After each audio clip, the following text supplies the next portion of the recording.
How dare you pull something like this on me? You cannot simply seize a $30 million property that belongs to me. This is pure wickedness. There was no polite heads up that the HOA intended to build something massive. What I got instead was the ground shaking, dust filling the air, and a phone call asking why bulldozers were tearing through the border of my farm, as though it belonged to no one. Make sure you like and follow along for more sharp HOA conflict stories. My farmland wraps around that HOA in a way that has always made them uneasy. It isn't a single tidy square you can point to on a map. It's a collection of joined parcels, some cultivated, some left fallow, every one of them deeded, surveyed, fenced, and taxed without exception year after year. I wasn't residing there that particular season. I was off managing another property, since farm work doesn't pause just because you aren't sleeping there each night. What the HOA insisted on calling shared community land was, in truth, a mismapped section that had belonged to my farm all along. To their eyes, it looked abandoned. To me, it was rotation acreage, a buffer zone, room for future growth. To Karen, it looked like a chance dressed up as empty dirt. The first signs seemed innocent enough. Survey stakes, some grading work, trucks rolling through. I sent a measured email introducing myself as the owner and requesting surveys and easement documents before anything permanent went up. She apparently found that laughable. Karen fired back quickly, full of confidence, short on specifics. She claimed the HOA already had approval, that the land was zoned for community use, and that I had no reason to worry. No survey was attached, no easement either, just the unmistakable tone of a person accustomed to people caving. I drove out there days later. The boundary markers had vanished, the grading sliced straight through my parcel. Concrete forms were stacked where my fence line used to stand. I sent a second, firmer message, warning them to halt construction or face trespass consequences. They didn't halt, they poured. And once steel began rising from ground they never legally held, I stopped issuing warnings and started building a record instead. Photos, dates, emails, meeting notes. I wasn't trying to stop them anymore. I let them keep going, because overconfidence is costly, and concrete has a way of remembering precisely where it was laid. It was in that moment I understood that patience would wound them far more than yelling, lawsuits, or threats ever could. And quietly, to myself, I smiled. Before going further, drop a comment letting us know which country or city you're watching from. We're curious how far this story reaches. By the time I quit sending emails, the HOA had mistaken my silence for defeat. They always do. The building didn't slow. It accelerated, fueled by confidence baked into the timeline. Steel rose, glass followed, and before long my land was hosting a private resort-style clubhouse for the community, according to the banners strung up right where my fence once stood. Karen gave interviews in a hard hat, clipboard under her arm, beaming as though she'd laid every single brick herself. She spoke of rising property values, community vision, and unused land finally being put to good use, that Vuser land being of course mine. It seems if you speak with enough certainty, ownership becomes negotiable. By then I'd already consulted a lawyer, and his guidance was straightforward. Document everything, don't interfere, and let them keep digging their own hole. So I went silent. No more emails, no more pushback. While the HOA celebrated, I paid attention. A neighbor passed along meeting minutes. There were doubts raised, boundary questions asked, even a recommendation from their own attorney to pause construction until things were sorted out. Karen shut that down immediately. Stopping now, she argued, would send the wrong message. They voted to press on. Construction wrapped up quickly. $30 million in concrete, steel, wiring, and imported finishes now permanently embedded in my soil. They started marketing weddings, retreats, and corporate events, calling it exclusive while quietly cashing deposits from anyone willing to pay. Money poured in, and confidence grew right alongside it. Then came the big announcement, a ribbon-cutting ceremony. Local officials invited, residents told to dress up. Karen sent a neighborhood-wide email calling the project a victory over outside interference and groundless claims. I read it twice and filed it away carefully.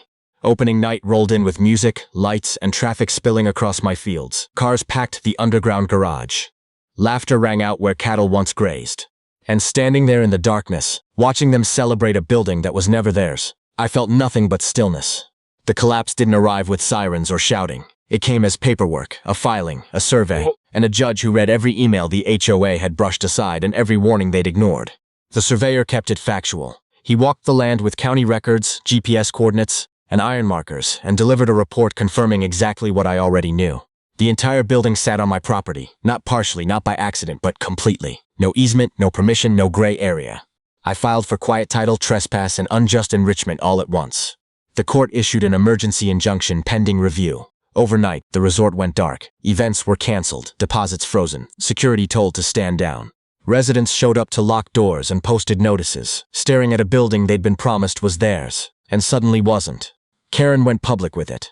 Emergency meetings, lengthy emails, blame flung in every direction, at contractors, surveyors, the city, and me. She even hit me with another trespassing fine when I stood on the gravel drive watching staff haul equipment out. I paid it, scanned the receipt, and added it to my growing file. Discovery turned brutal. Meeting minutes surfaced. So did the emails, my warnings, summarized and dismissed. Their own attorney's advice to pause was overruled in that very same breath. One email locked everything in place. Worst case scenario we sorted out afterward. The judge read that sentence twice before moving on. During the hearing, the HOA leaned on the argument of honest mistake. The judge asked, plainly, why construction had continued after they'd received clear notice. No one had an answer. Silence filled the room instead. The court ruled it willful trespass carried out in bad faith. Any use of the property stayed blocked by injunction. Revenue documents were ordered handed over. A full accounting became unavoidable. Residents began turning against the board. Vendors started demanding payment. Insurers refused to cover the losses. Lenders wanted answers. Karen stepped down right before the vote could happen, then claimed she hadn't resigned at all, then simply stopped picking up the phone. I didn't gloat. This stage was never about scoring a win. It was about pinning down the facts so thoroughly that whatever came next could only go one direction. Ownership, when it finally arrived, came without fanfare. It showed up as a plainly worded court order, draining all the drama out of $30 million worth of misplaced confidence. The court confirmed title in my name and ruled that everything built and attached to the land legally belonged to whoever owned the ground beneath it.